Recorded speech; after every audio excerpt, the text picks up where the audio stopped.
Hello, everybody, and welcome to the fourth installment of the Dodgers Zoom Party. I'm so happy that you are joining us tonight on this Monday night and what's become a weekly thing that we certainly look forward to, and we certainly want you to be able to continue to participate. So make sure you're taking pictures of yourself and your family watching the Dodgers Zoom Party, taking selfies of you guys doing it as well.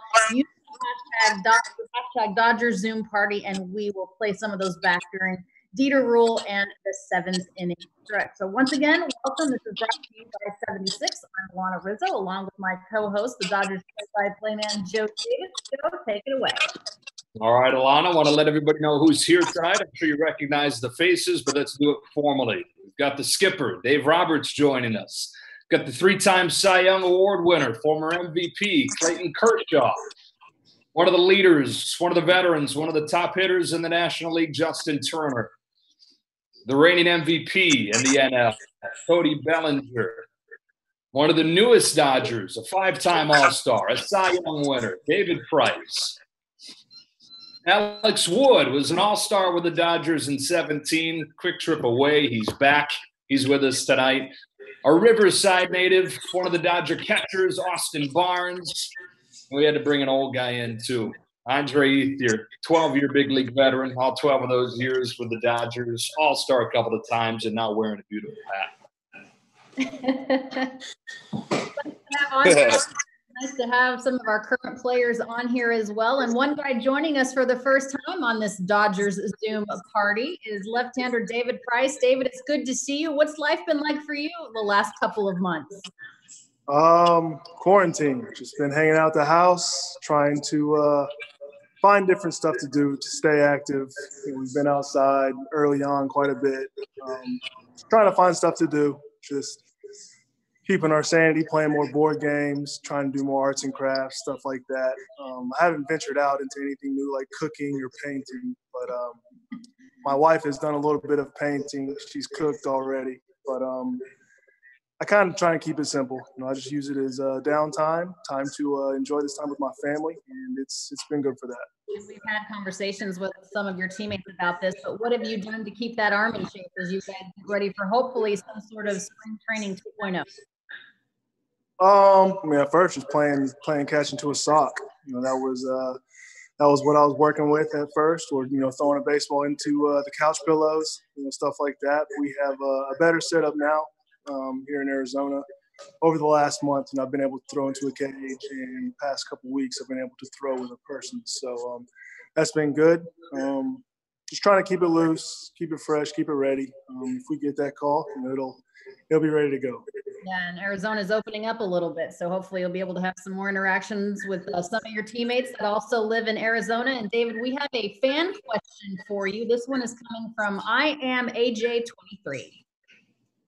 Okay. This question is for David Price. I know you wear 33 in honor of your former teammate, James Shields, but was there a number that you originally wanted to take before you decided on wearing 33?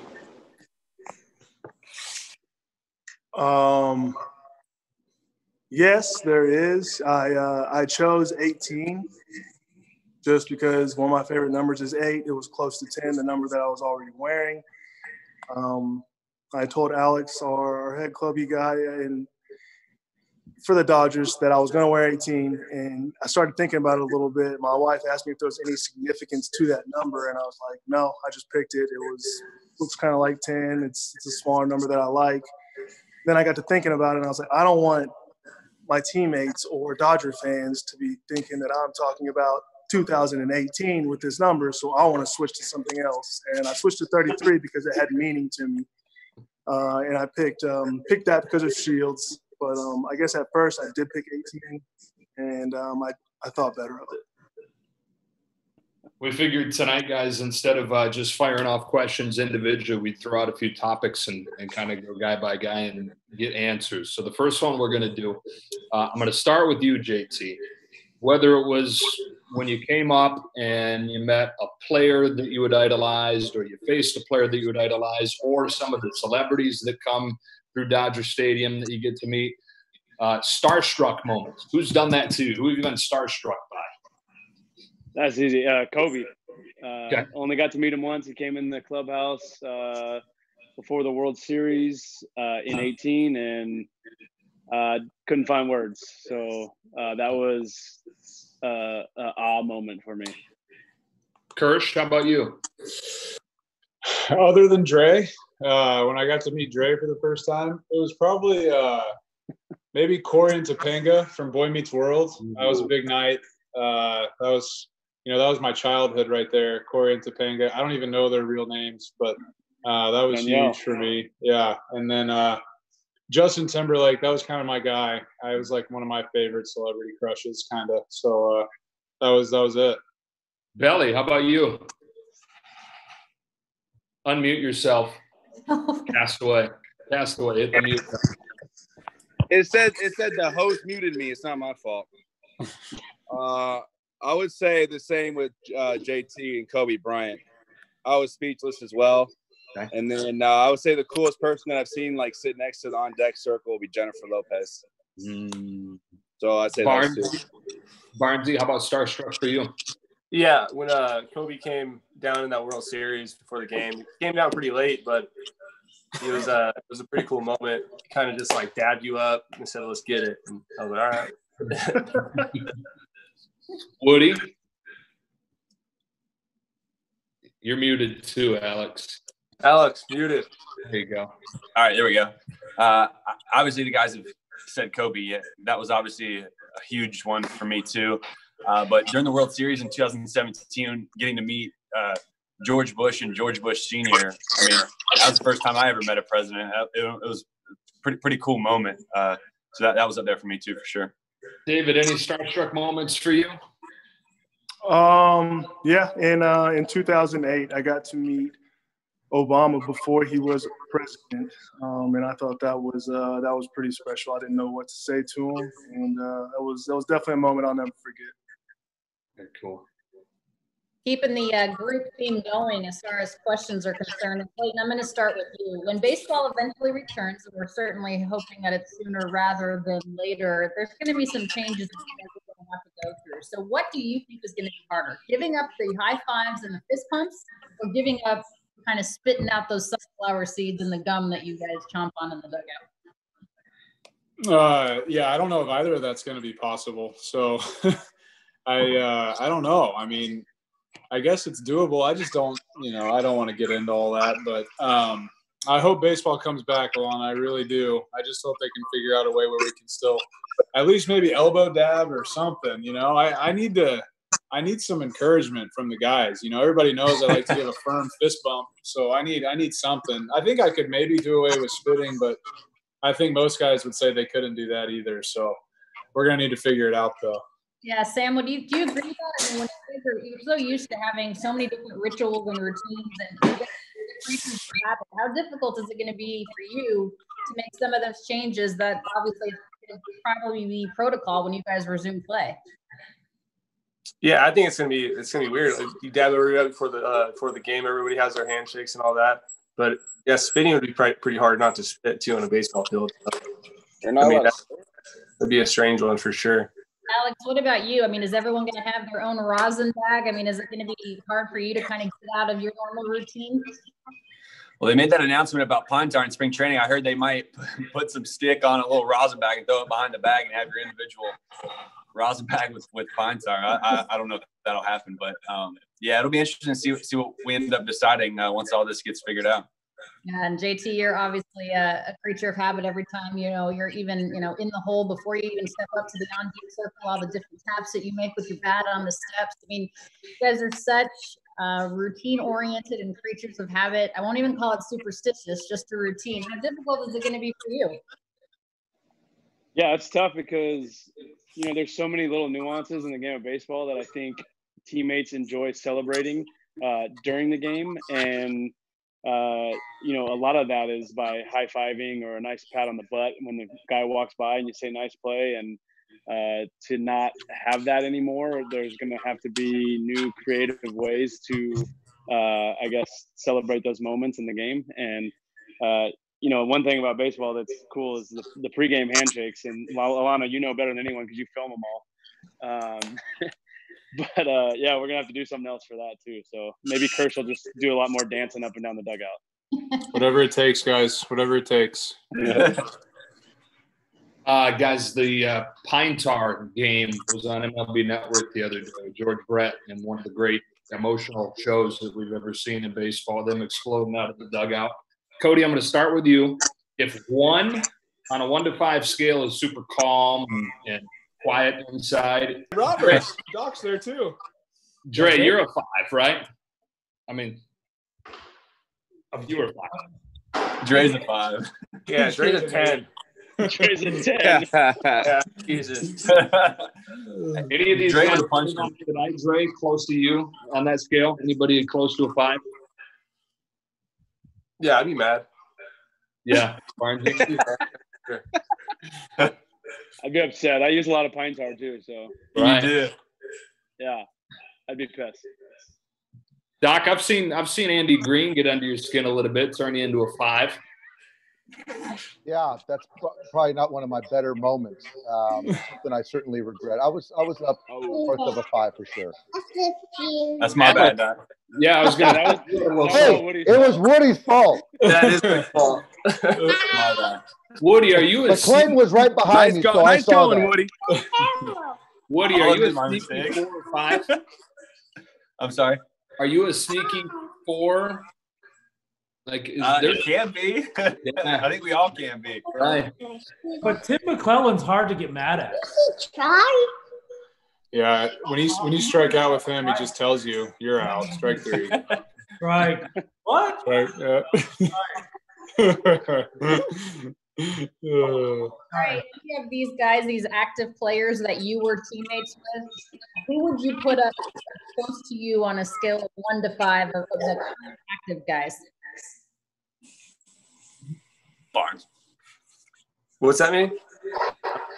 1 through 5 or what? I was asking Ray of the current Dodgers who he would put up against himself as far as a 5, the guys that he played with. Barnes. What's your answer, Dre? Oh. Who would be the most like that? Yeah, who would be close to you as far as a 5 of these current guys?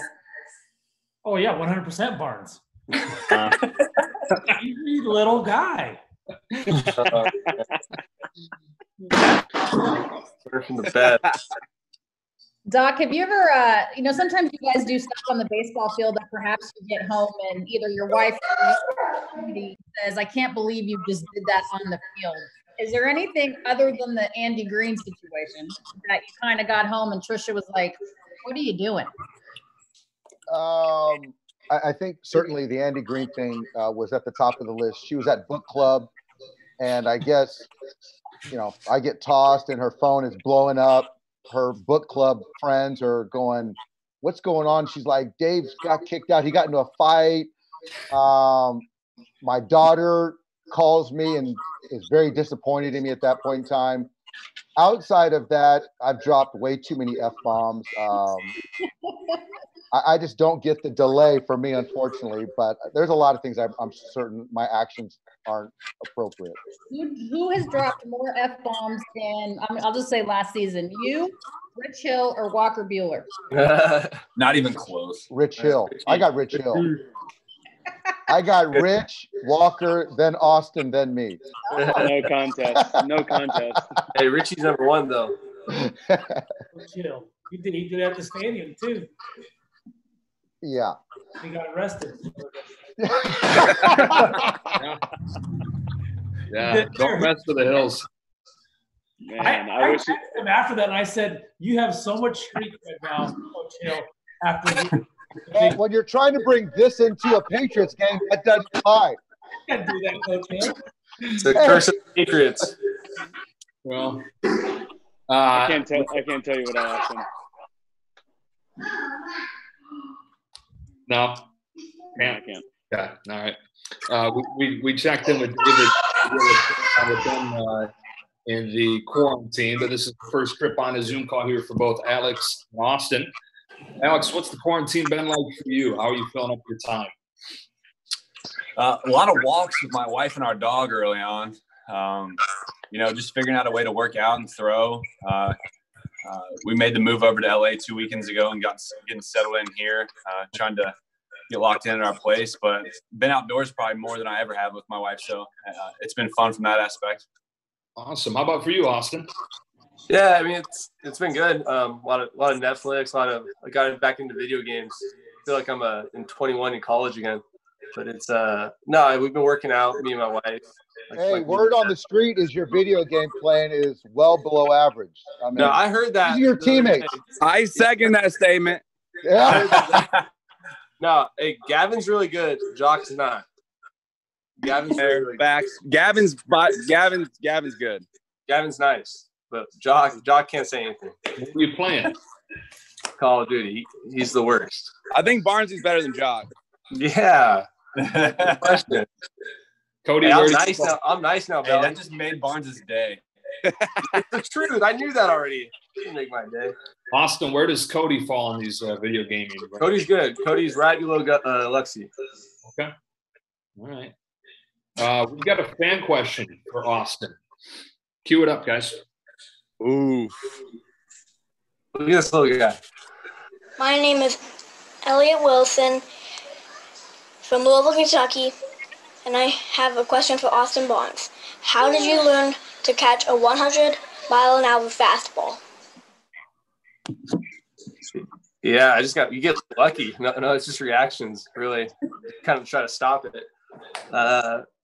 There's some hard throwers on our team, and it's some got different stuff. Joe Kelly and Gratterall is pretty nasty. But you just kind of stick your glove up. Hopefully it goes in there. No, he's not even doing himself justice because Austin Elliott is one of the best, if not the best, receiver in all of baseball. So when guys are throwing 100 miles an hour and the ball's moving, he makes it look very easy. And we actually call Austin the magician. So don't listen to him. He's one of the best in all of baseball. Ask him how to hit it. Thanks. Thanks for your question, though. Austin really wanted to say it's God-given. That's how he wanted to answer that. It's like my Call of Duty skills. Yeah. Hey, we got another late submission here. Another one for Barnesy. This one coming in from Arizona. God, he's popular. Barnesy is it. Where's the Riverside people? Look at Hey, Jay Austin Red. Barnes. Why did the Arizona State head coach move you from second base to catcher? Play second base. My guy. No, I started catching because our backup catcher tore his tell ace. the real story. Tell the real That's story. what it was. I'm telling you. No, Murph made me. Pat Murphy made me. He said, "You're too slow to play the infield." And he said, "You're not Dustin Pedroia. Stop trying to act like you're Dustin Pedroia." That's what he said. And it just became a Sun Devil Zoom party. Yeah. Let's go. See, so Alana and Joe, this is what the listeners get and the viewers get to see, all this banter in the clubhouse. This is what happened. So Austin's got pretty thick skin. You can see that. Yeah, Barnesy, did you ever thank Murph for moving you to catcher? No, I didn't have to. He thanked himself. He tells me every time I see him. He makes up this story that my dad called him. It's the craziest thing in the world. It's just wild. No, but Murph's, man, he really helped me a lot. All right, so Andre and Austin, ASU guys, obviously. Clayton did not go to ASU. That's fine. No. We have a fan question for Clayton Kershaw. Go ahead, guys.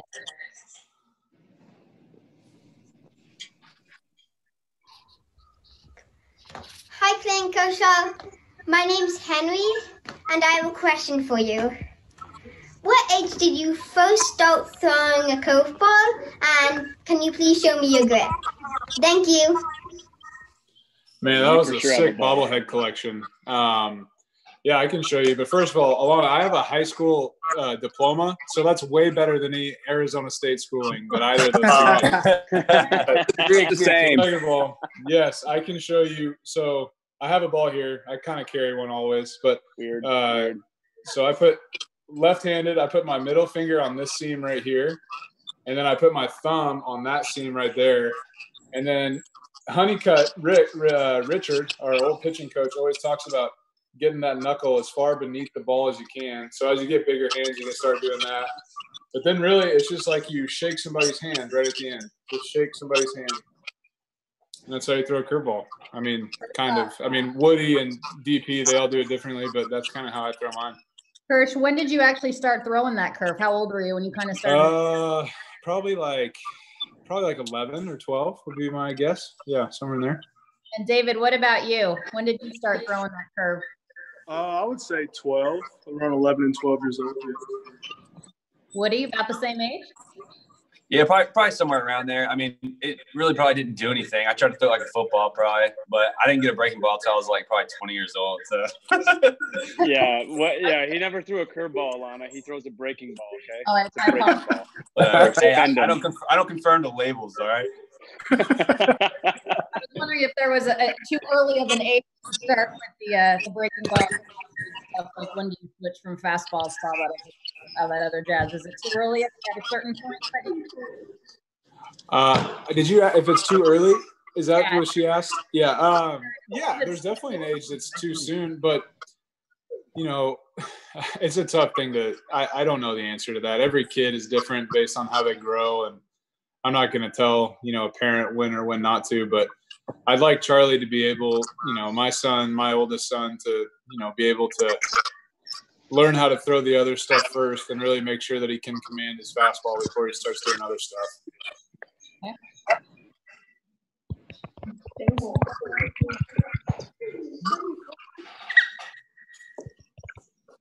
David, there he is. I was just gonna ask you how much you're enjoying being dad, right? We all miss baseball. This is a pretty great bonus family time, isn't it? Yeah. I mean, we usually don't get to see the little milestones in person, whether it's crawling or taking those first steps. We usually see that stuff through the phone or on FaceTime, and to have that opportunity to get to share some of these moments with the family is, you can't put a price on that. It's really cool. Yeah. I know that you guys are probably have all watched The Last Dance. If you haven't by now, I'm sure you'll get caught up with it. But Alex, I'm going to start with you. If you could have the career of any other athlete, who would you choose? The career of any other athlete. Oh my God. Oh, that's deep. That's tough. I'm probably. I'll say Tiger Woods. Yeah. That's gonna be my answer off the top of my head. There's probably a lot of other good ones, but that'll be my answer for now. You don't have you ever played golf in your life? You don't even golf. Huh? That's exactly golf. He wants to be a good golfer, I guess. Oh, okay. All right. You gonna own all the other stuff too? Tiger Woods stuff. I mean, that's quite a career. That's quite a life. Hey, he keeps it fresh. He keeps it fresh. Doc, you all right? I'm not all right.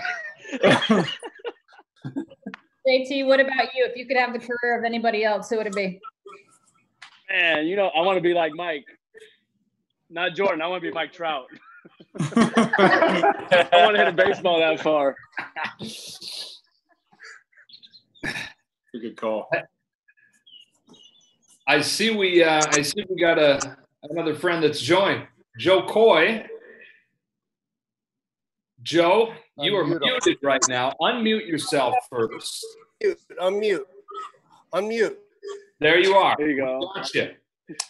Joe, am I in? You're in. How you doing? I'm happy now. Yeah. How are you guys? Good. Doing good. Great, Joe. Look at the hat, you guys. This is Cherish. I got to bring my dad, longtime Dodger fan, to the World Series, and it's just fun that he's actually witnessing this right now with you guys. So I love you guys. You are you grew up or you were born in the Northwest, but moved to LA, and you are a longtime Dodger fan, right? The Mariners first, and then I moved to LA, became a Dodgers fan. My stepdad, 100% Dodgers fan from the beginning, man. Yeah. Taking him to the World Series was the best day ever.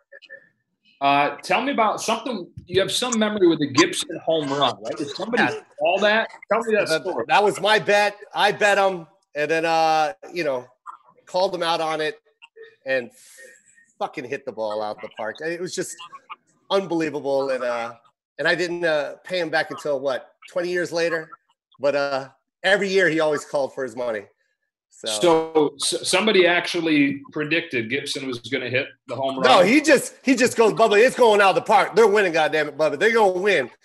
And unbelievable, he knocked it out of the park. I couldn't believe it. So, wow. Hey, I want you to have a chance to ask some of the current guys some questions yourself. But first, I want to put you on the spot to tell us a little bit about your Netflix special.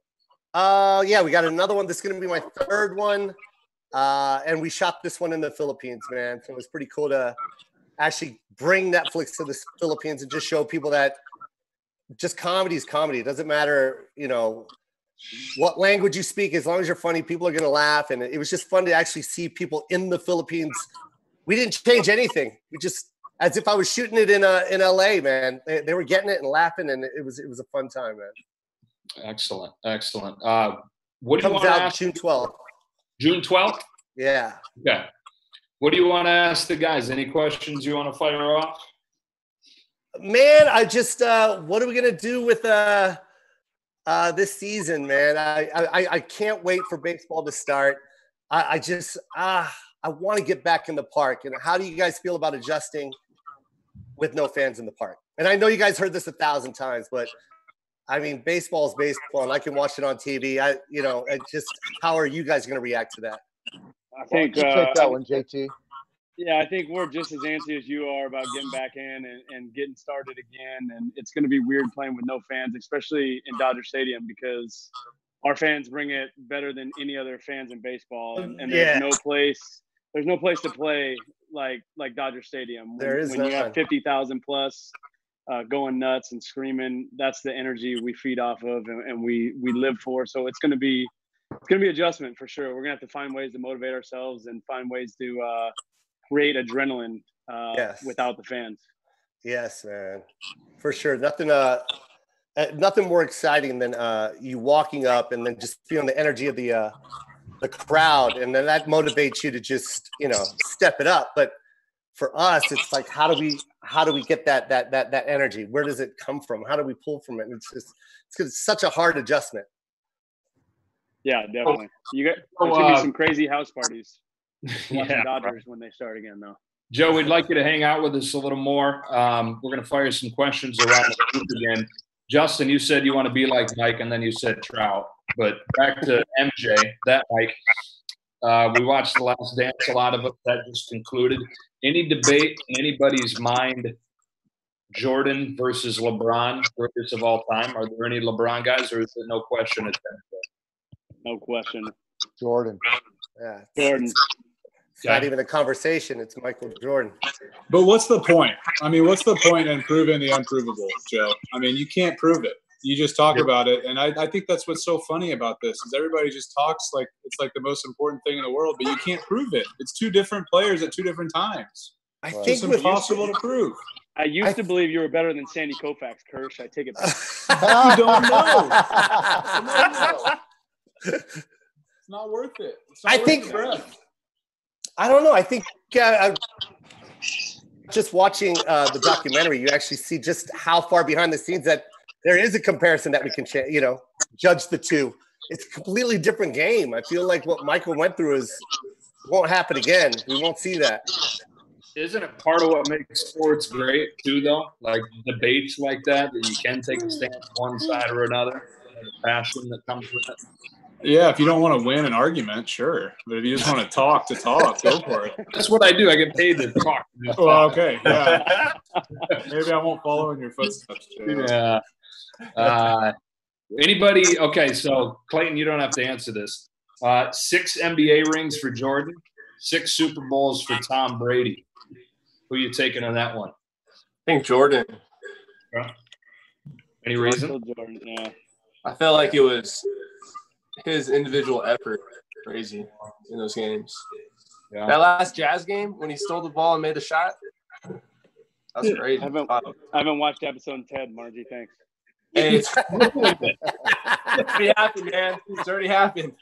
Oh, that's so funny. Hey, Justin, Michael stole the ball. Yeah. Okay, I was watching Kobe. It happened a long time ago. I was watching Kobe's 60-point game the other night, and I was like nervous because they were down like 13. Hilarious. Like 5 minutes left, and he only had like 40 points. And I'm like, how's he gonna get to 60? It was crazy. Hey, how good was Karl Malone though? Karl Malone and like Reggie Miller, they were nasty. Unbelievable. Kirsch, so we've got a couple MVPs on here today. Obviously, you won one in 14. Cody won one last year. What advice would you give to Cody or anybody coming off a season like that to try and follow up a huge season, an MVP caliber campaign?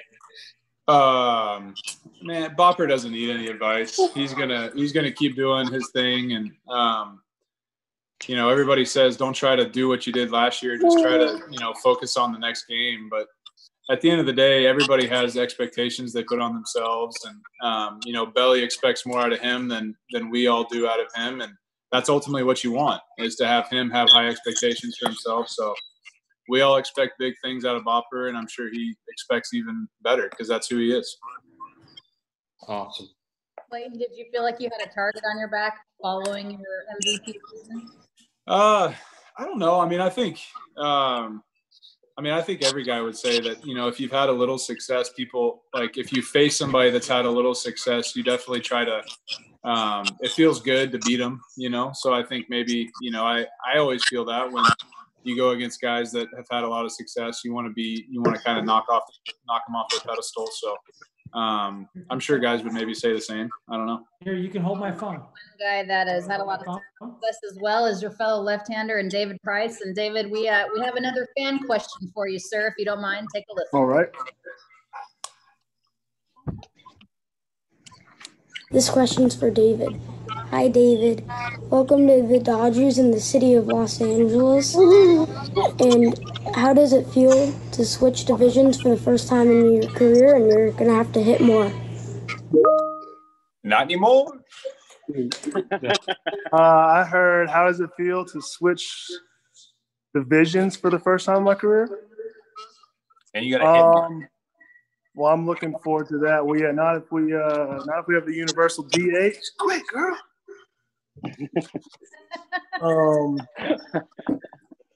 That was definitely one of the things I was most excited about, was being able to get to try and hit.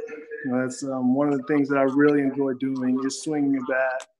Haven't been on the bases a whole lot in my 40 or 50 at bats, but I think it's something that I would enjoy doing until I get a strawberry or something like that, or just get too tired out on the bases. But I'm excited for it.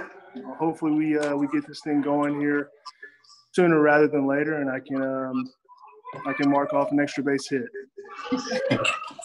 Can you throw him a bone and get him a pinch hit appearance? Say it one more time. I just said, Doc, he can throw you a bone. I don't see it happening, Joe. Right. All right, David. Dieter Wolf. Dieter is on with us. Dieter, why don't you take us into the 7th inning stretch? You guys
Anybody else catch that? Random lawn photos in there. So good. A couple of those left their way in there, didn't they? Yeah, looks like I think I know who put together the slideshow, Alana. I got another fan question for Cody. Roll it. Bopper. Wake up, Cody. Hey, better hurry before my phone dies. Roll that fan question for Cody, guys. Only one. There's only one. Hi, my name is Shui, and I play for Dodgers OBI. I'm 12 years old, and my question's for Cody. Cody, do you ever get anxiety when you're at bat? If so, can you give me some tips? Do I ever get excited? Was that the question? Anxiety, Cody. Anxious, nervous. I get anxiety before my first at bat every single game, and then usually, once you step in the box, it all goes away. But I would say, like, when you're on the on-deck circle, you usually get that, like, excitement, anxiety feeling. Means you still care, Cody. Means you still care. That's right. All right. That's right. This is a fan question for everybody. We'll go ahead and play the fan question, then JT will start with you.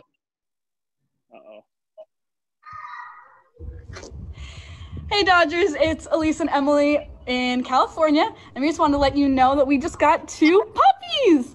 We named them Cody and Taylor after Cody Bellinger and Chris Taylor, and our question for you is if you can name a puppy after any baseball player, who would you name it after? Someone that's inspired you or just you love their name. Who would you want your little furry friend named after? Bye. Bye. Justin, you have a Moonshine Minpin, but if you had to name your pup after a baseball player, someone that inspired you, who would it be? We did, didn't it? Wally Moon, no? Moonshine? Okay. Yeah, right? Is that where it came from? No, but it works. And it's a good thing they named them Cody and Taylor since they are roommates and the dogs are living together. It makes a lot of sense. Cute ass dog too. Cody, what about you? You have Bella at home, right? What would you name a dog if there was a player? I don't know if I would name a dog after a player. I want to name my dog Iris after the Goo Goo Dolls. Boy, that's my belly. All right. The point of the game, Belly. If you had another name for a pup, what would it be? I like Yogi. I think that's a good dog name. It's a good answer. And Woody, you have Paxton Cavapoo. If you had another dog, what would it be? I would name him Barney after Austin Barnes because he's my dog. That's my guy, Woody. That's my guy, Woody.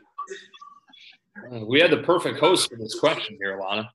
First, you guys don't have pups, but if the kiddos, let's say Callie Ann wanted a pup, Charlie and Cooper really don't care. Callie Ann wants one. What are you naming it?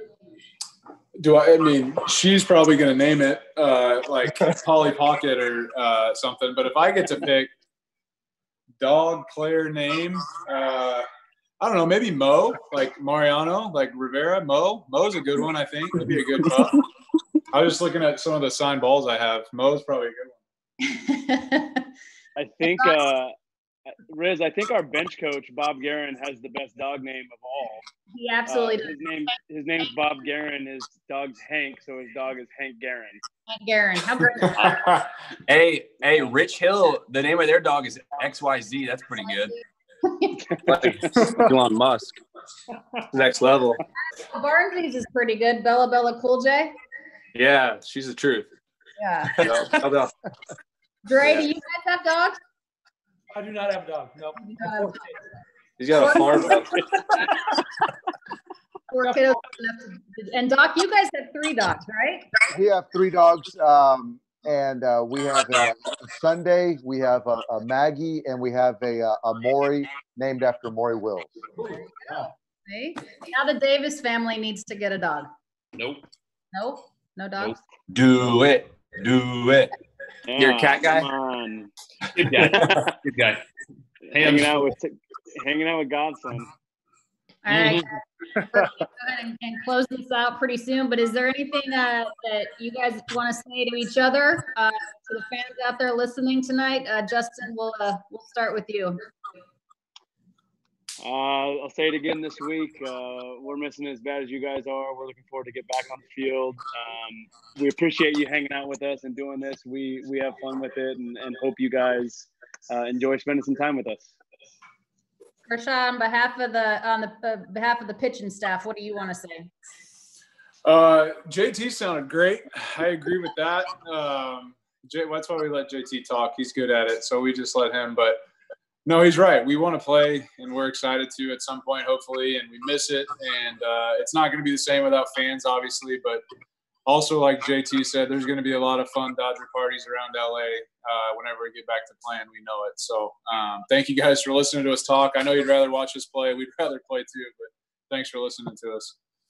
Guys, thanks for always taking time out of your days to be with us, Dre. It's always good to have you guys on here. Be safe, be sane. And to all of you watching these guys and listening at home, thank you for being with us. And thanks to 76 for presenting this Dodgers Zoom party. And we have another one on Monday, same time, same bat channel. We also have one on Thursday. And we're going to have Fernando Valenzuela on. Jorge and Jaime Jarin are going to be on as well. We're going to have some special Dodgers players. So join us on Thursday for that one in Spanish and back on Monday for another Dodgers Zoom party. Have a great night, you guys. Take care. See you guys. Bye, fellas. Bye, guys. Bye, Later.